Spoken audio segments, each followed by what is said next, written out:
Welcome to Invisible Shadows. First off, please select your gender. I'm not sure, but I think I'm male. Oh, good for me. Name yourself. Now, instead of going with Peva, because that's actually a character in the game, I'll go with... I don't want to go with my actual name. I think I'll actually just stick with Sam. That'll make more sense to the players. Now I made a very, very simple tutorial, and you don't do anything except for watch. Welcome to the basics of Invisible Shadows. Lesson 1, basic controls. Use the arrow keys to move around. I'm not doing anything, it's just doing it on its own. Also, pressing and holding the shift key will allow you to run. This is basically just RMVX basics, not really basics of Invisible Shadows. Triggering actions. Certain things in the game can be triggered by going up close to them, facing them, and pressing the spacebar entry key. This will trigger an event like this. Ralph, yo Sam, how are you in the hizza? I couldn't think of anything more racist, but I'm sure Copy would understand that. Anyways, ooh, that's a typo. Anyways isn't a word, it should just be anyway. On to the final lesson. Opening the menu. Simply press X on the keyboard to open the menu. Don't forget that. That's the only way to open the menu in this game. For some reason, the 0 on the numpad is disabled. Now get ready for your journey. Don't be afraid and learn to deal with blood, or it's going to be a long day. I included a lot of blood in this game.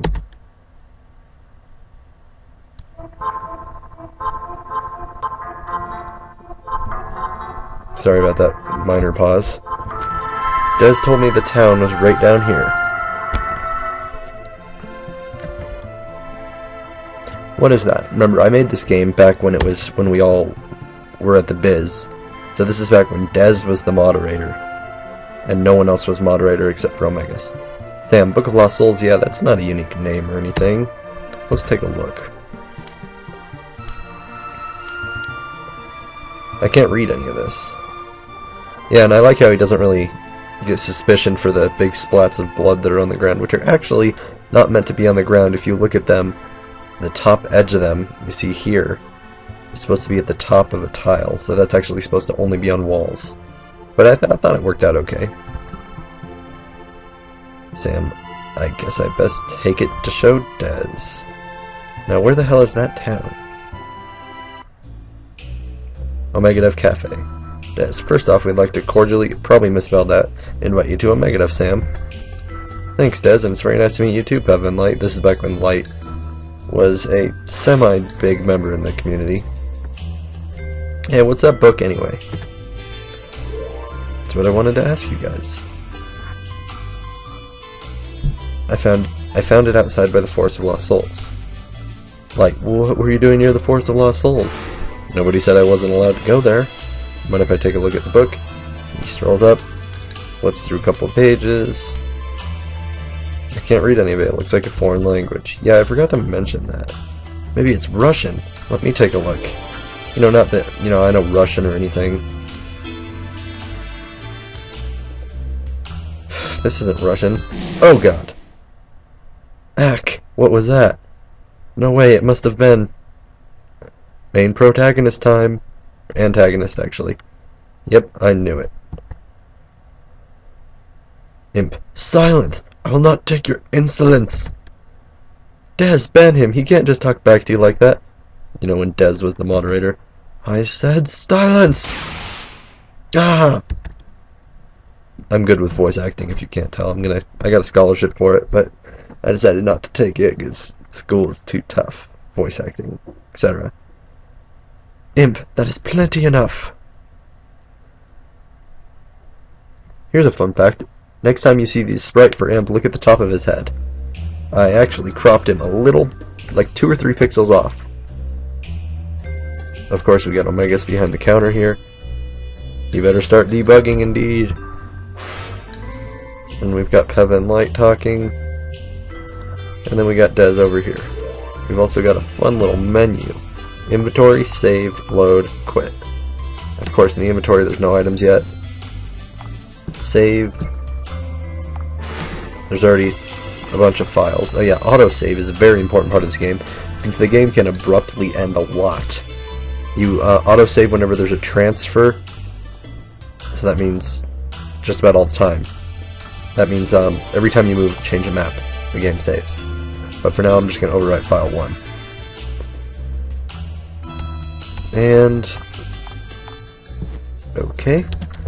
Des, why didn't you ban him? He torched the book and then he electrocuted me. Sam, he had the ability to warp reality using codes. How else would he have been able to conjure fire and electricity from thin air? What do you think it was? Magic? Well, we have to do something. Him destroying the book clearly means that he's hiding something in the Forts of Lost Souls. I suppose we have to go and kill him manually then. Now, a while ago, before this game was completely done, I had Omega 7 do some bug fixing for me. And there was a big bug with the caterpillar system, because everybody follows you in this game, where if you died, that your friends would start somewhere completely different, the ones that were following you, because of the way the caterpillar script rendered the characters. While he was playing through it, he noticed this part, and he found the logic of it. He said, oh, Imp is killing everyone? I suppose we better go kill him then. Or, stupid. We can't even kill him. He's a god with his coding power. You know what? Whatever. I'm stupid.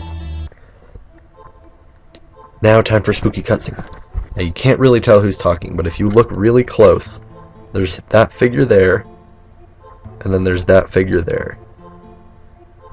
Other than that, you can't see anything except for the pathways, and this is a completely pointless map with blood splattered all over it. Did they get the message, Imp? This gives you the intention that somebody's ruling over Imp. They have some rookie now. They found the Book of Lost Souls. Don't worry, I incinerated it.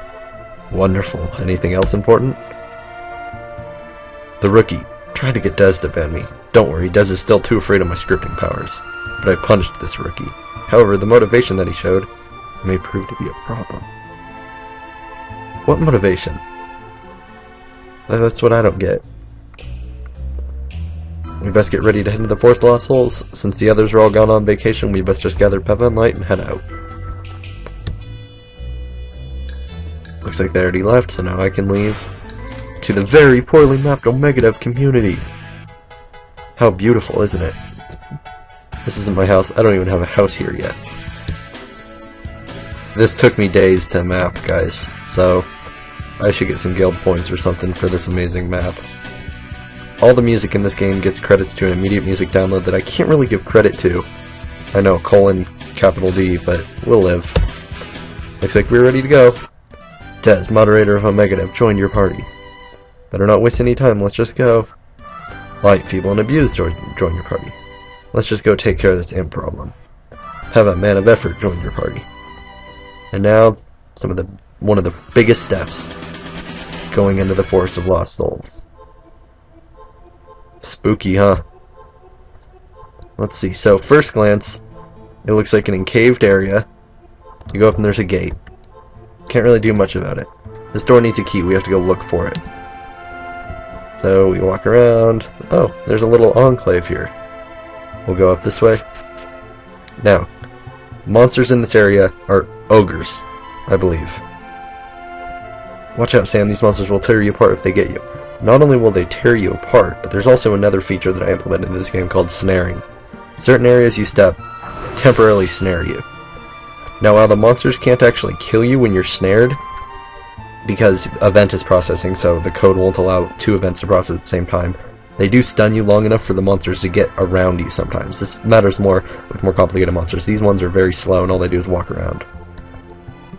So, I'll show the animation for one of them getting me.